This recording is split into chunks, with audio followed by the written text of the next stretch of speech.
So both CSR and ESG has helped me a lot in my work, in my real world professional life. We were doing the activities like imparting the technical knowledge sessions to the school going students as part of our CSR activity.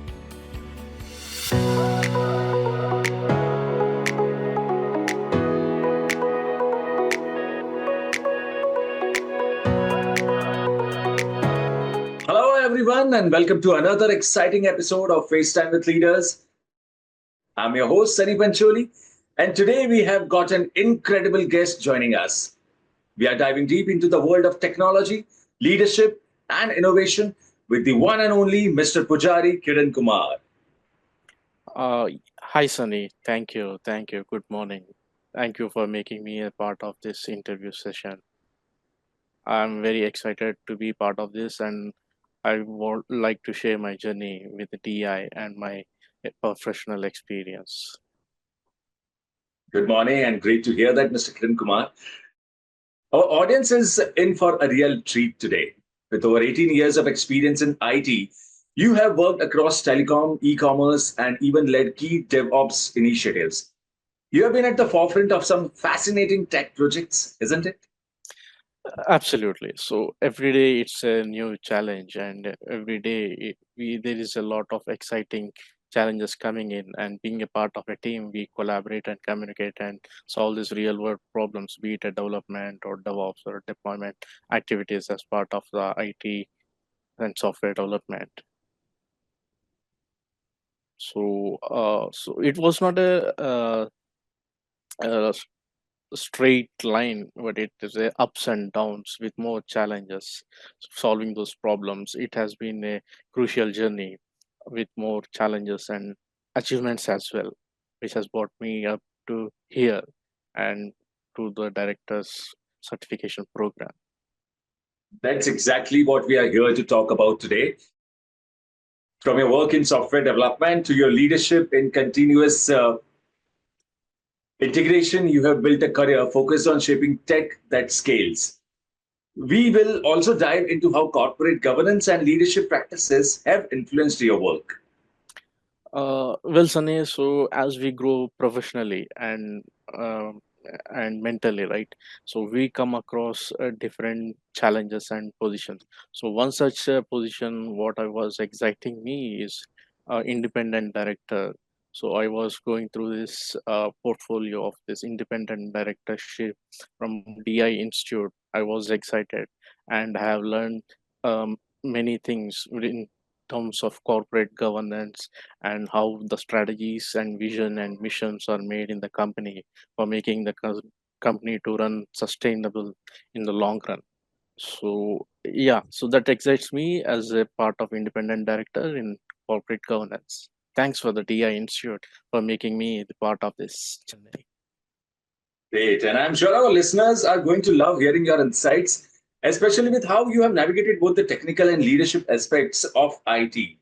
Whether it's your experience with microservices, Jenkins pipelines, or how you lead teams through complex projects, there is so much we can learn from you today, Mr. Kiran Kumar. Yes, Sunny. Yeah. So most of my activities, right, during this 20 years of journey, it was what software development, integrations, deployments, and maintenance of the applications for telecom, retail, and banking domains. So at the background, there is more work goes in terms of collaboration, analysis, designing, development with many teams and collaborations, and keeping the stakeholders informed about our activities. And uh, moving in the vision and mission of the company. So it's more about the stakeholder management. So for with this all these activities, right? So we will keep our clients engaged in our business for the long run of the company sustainability and growth of the company. Absolutely. All right. So, to our audience, if you are joining us today, get ready for an engaging conversation with Mr. Kiran Kumar about leadership, tech, and the evolving future of the industry. We are about to dive into some powerful insights that will resonate with professionals at any stage of their career. All right, Mr. Kiran Kumar. So, now that we have set the stage, let's dive right in. I'd love to hear it straight from you. What's been the story behind your career? How did you get started, and what were some of those pivotal moments or decisions that really shaped where you are today?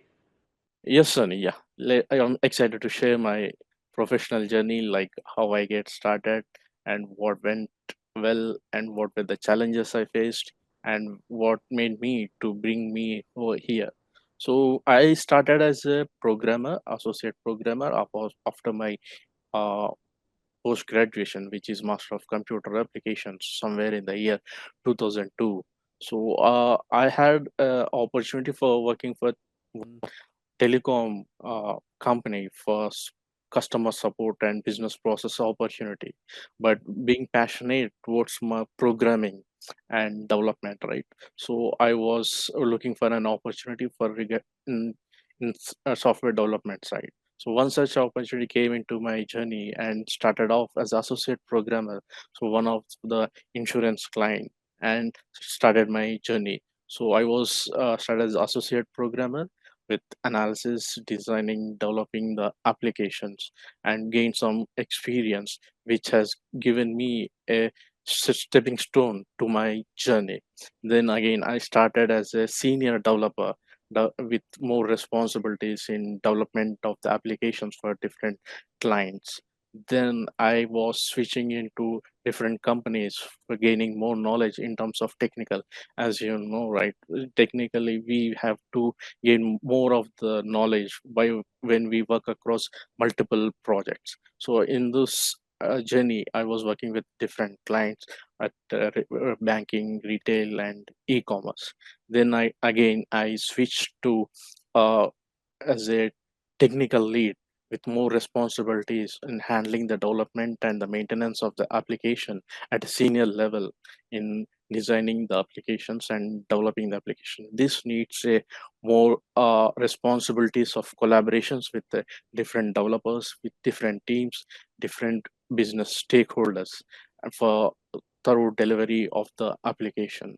So I enjoyed this my journey, but at the same time it was not uh, a smooth journey, I can say. It's more about ups and downs, gaining the knowledge from the failures, understanding, learning from the failures, and applying for the next activities, and coming going forward in the journey, right? So this was my journey, and currently I am working as a oversight manager, handling the business back-end development operations of one of the e-commerce client for the as a oversight manager. Let me tell you, Mr. Kiran Kumar, that's such an inspiring path, especially how you navigated those transitions. It really highlights how much adaptability plays a role in a successful career.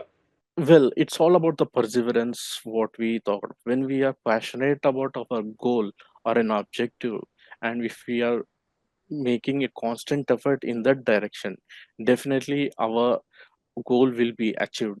So it is an example of my journey wherein I was going through different transitions, like from the developer, from the associate programmer to the senior lead developer. So all this journey was only due to my perseverance and adaptability, and to the adapting to the business changes and the needs of the industry. So I was working for different technologies, be it from microservices, modern architecture, and the legacy was like software development life cycle, which was running around back 20 years back. So I was working for all of these methodologies in terms of software development, undergoing different transitions, learning different technologies, and adapting, applying them to my daily work. So yeah, definitely when we are being a part of this competitive and highly volatile industry, right, one should be adaptable to these changes, learn and apply them in our real world life. Mr. Kiran Kumar, continuing our conversation, as you said, moving from senior software developer to senior lead, you have seen a huge shift in how application deployment works. So, with Def- all the new platforms and technologies, it must be a constant challenge to integrate everything seamlessly. How have these challenges evolved for you over the years? And looking back, what's been the most rewarding part of overcoming these hurdles? well, so it's a constant change in the technology when we work. So I started with monolithic software development lifecycle, which is a development methodology for developing the applications and integrating with the backend database. So once when there is a new change and the technology transforms, then it will be a challenge for the developer or engineers to learn that new technology and apply them for the next application development. In such scenario, we had microservices, a kind of a architecture came into the market, which made us to adapt to this change and learning this new technology and learning this new design framework help us to gain the new knowledge in the industry and able to deliver the project's development with this new architecture. Up in this parallel transformations, we had also have made major changes in the deployment side with Jenkins and other cloud technologies. So I was able to do this only by learning these technologies, gaining some knowledge, and applying them in my real world challenges. So we were using a wide variety of technical stack for our deployment purpose, just to make our application available for 24/7 for the customers, making it fault tolerant and disaster recoverable and scalable for the customers. So with the help of this new technologies in the industry, we were able to achieve this objective. Incredible. Incredible, Mr. Kiran Kumar. It's fascinating to hear how you have navigated those evolving challenges, and it really shows how much resilience and adaptability come into play in tech. So it will be a not a personal goal, but it will be a business requirement where one has to undergo the transform and adapt to the changes. So any new job opportunity or an opportunity in the market is not a straightforward. So one has to learn and lean to this opportunity and customize himself by gaining the knowledge and upgrading the skills and apply those things in the opportunity, be it in a job or a work. So this will be our challenging task being as a in software engineer in this IT industry. So with this, we gain most knowledge in most of the technologies applying in our daily lives and challenge and solving the real world problems while developing different applications for different customers and for different domains. And one such technologies are microservices, Google Cloud, and AWS, where we were doing maintaining these applications to serve our customers and making the applications 24/7 available for them. So, Mr. Kiran Kumar, moving ahead, having worked across both the telecom and retail industries, you have had a front row seat to how these sectors have transformed over the years. Now, with AI and automation rapidly changing the landscape, I'm curious, how do you see these industries adapting to these shifts in the next few years? That is part A of my question. And from your experience, what role do you think developers will play in driving the change? There is a huge buzz with the AI in the industry. So what the AI does is the replicated task by the human beings can be automated through AI. So they can do with more precise, reliable, and consistent way with this task. So we by adopting this AI, this kind of a task can be automated and be helpful in implementing them. So one such example is for my website, my own website I was creating. So I used a chat GPT for creating the content for my application, be it the logo creation, the image rendering, and taglines, and the content being prepared from the chat GPT. So in this way, AI was helpful in making my website more precise and good. So and there are other examples where we adopted AI is in our development agile methodology, wherein we were using GitHub Copilot. It's an AI technology which helps us in achieving the story what being assigned in our development cycle. So these are the two phases we have seen AI as implementing them and solving our real world problems in daily lives. That's fascinating, really. And it's clear that developers are going to play a pivotal role in this shift. Definitely. So most of them, right?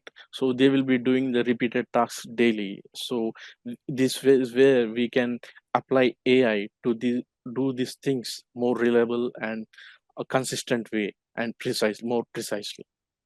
Absolutely, absolutely. Okay, so continuing our conversation with your extensive experience deploying applications on servers like WebLogic and Tomcat, you have really seen the ins and outs of what makes deployment not just effective, but also scalable and reliable. So, what I would like to ask you is for someone who is just starting out, or even those looking to refine their skills, what advice would you give when it comes to improving deployment processes? Well, Sunny, so as a developer, right, it's not just about the application development. So one has to think about the maintaining of the application. The maintenance of the application involves the putting the applications into different servers. And this is not a traditional way, but it will be a more advanced way of doing it the cloud. So we have got many transformations in this doing this methodology. So one such advanced feature is the Google Cloud and AWS. So we were using different pipelines for our deployment purpose. So having a clear a plan, designing the pipeline for our deployment will be the crucial task to achieve our objective and keep the stakeholders during our deployment process informed such that they will be aware at what time the application goes is going undergoing the transition and when it will be up, and we have to define some notification system which will keep inform the stakeholders about the application transition at this deployment process. So having the pipelines designed with the clear cut objectives and integrating different technical stacks and tools into this pipelines will help in the deployment process. So one such technologies we were using is Jenkins, AWS, Google Cloud, and what else we were. So we were applying those changes, and we were maintaining these applications with our deployment and maintenance. I'm sure, Mr. Kiran Kumar, your advice will surely resonate with anyone starting out or even looking to refine their approach. Yes, we will. It's a continuous task. We have to learn, adapt, and refine our daily activities. Yes. Absolutely. So, the kind of conversation we are having, I'm curious to know with all the remarkable experience you have gained so far, where do you see yourself heading in the future? I mean, whether it's advancing your technical expertise or perhaps stepping into a more strategic role, how do you envision your career evolving? And as you look ahead, do you have any aspirations for the boardroom? Well, Sunny, that's a good question, and it will be a, it has to a crucial decision for my part in my professional journey, but at the same time I'm open to this both the positions, be it technical side or it's a boardroom position. So boardroom position also excites me, wherein most of the decisions of the company vision and mission are made at the boardroom for the long run sustainability of the company and its operations. Well, as an independent director, it will excites me to be part of the boardroom, learning about the corporate governance and different committees being formed within the organization for the for the running of the company. So one such example is I unknowingly I was part of one committee in the company, and we were imparting online tuitions and online knowledge to the students of the school going students through laptops and Zoom meetings, and we were successfully able to deliver the knowledge to the students and technical sessions. And at the later time I came to know that I was being part of the CSR community of that organization only after going through the certification course from the DI. So this helped me very it was really helpful in my professional lives, knowing things about how corporate governance works and what are the different committees and what are the different frameworks like ESG in the company for running.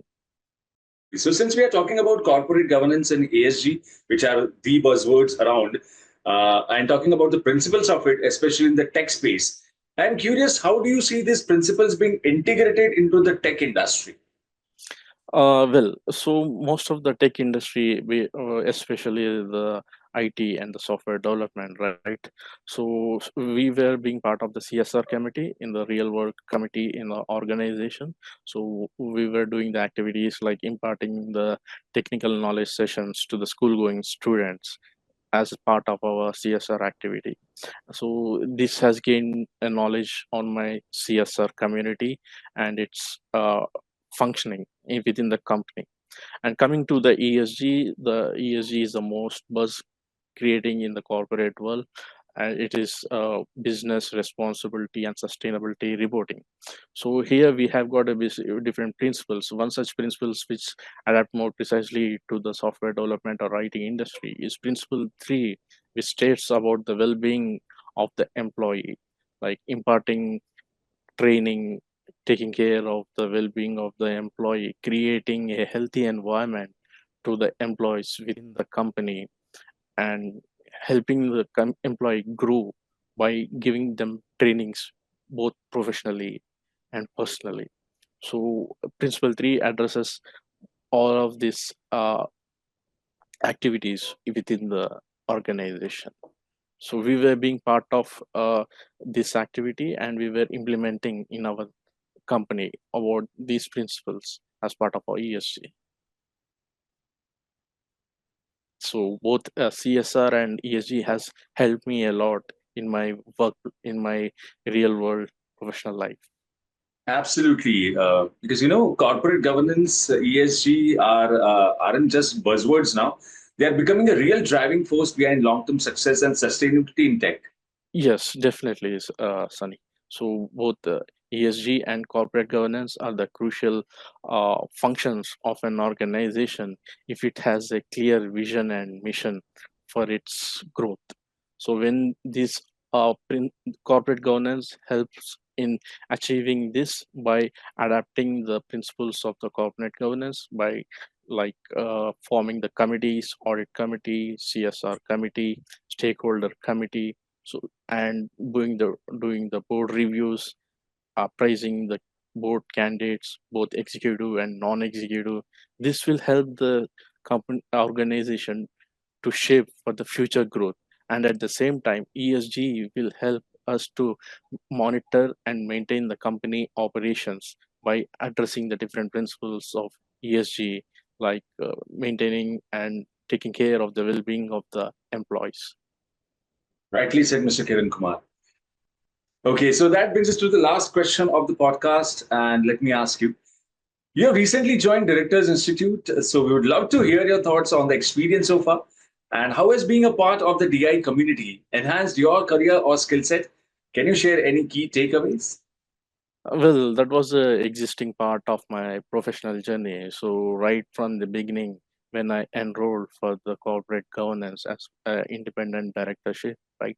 So I was going through the uh, onboarding part of the program. I'm going through my building my professional resume and learning methodology what DI has given step by step for the ESG certification, digital directorship certification, and independent director certification. So I was able to do all this through the learning module. I was able to do my certification of independent director from Ministry of Corporate Affairs, and I am a certified independent director now. Then we had a graduate ceremony wherein all the colleagues were gathered and were taken the certification in those ceremony. And more importantly, one of my friend and colleagues, they're also being part of a board and they're serving on the boardroom. That's really excites me, being part of Directors Institute and their learning methodologies. Thank you, Great Directors to hear. Institute. It's great to hear how DI has made a real impact on your career, Mr. Kiran Kumar. And the skills and perspectives you have gained are not just theoretical, but very much applied in your work. Really, yes. These are we we gain this knowledge, and we are going. And already we have applied few of this knowledge. We like ESG and CSR.